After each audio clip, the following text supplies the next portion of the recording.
አሁን ኢትዮጵያ በአፍሪካ አንደኛዋ ስንዴ አምራች ናት እንላለን። ባይዘው ይሄን ጥያቄ ለማንሳት ይሞክሩ ሰዎች አሉ። ኢትዮጵያ በአፍሪካ አንደኛዋ ስንዴ አምራች ብቻ ሳትሆን ሁለተኛ አምራች ከሆነችው ግብጽ 3 እጥፍ ትበልጣለች።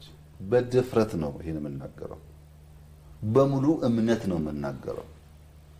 እውነት ስለሆነ ስንጀምረው እናንሳለን።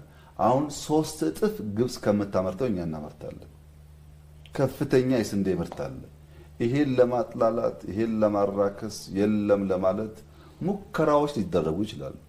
ግን ማንም ሰው ከዚች ከተማ 10 15 ምናምን ኪሎ ሜትር መንዳት ከጀመረ በኋላ የሚያየው ጉዳይ ነው።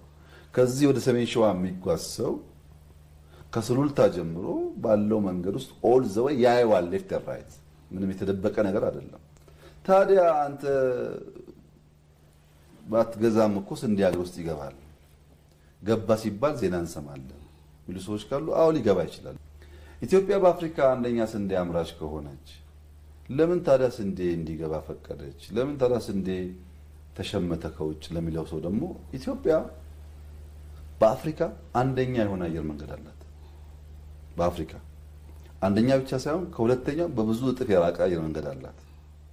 ግን ተርኪሽ ኤርዌይ ኢትዮጵያ ይገባል፣ ኤሚሬትስ ይመጣል፣ የካታር ኤርዌይ ይመጣል።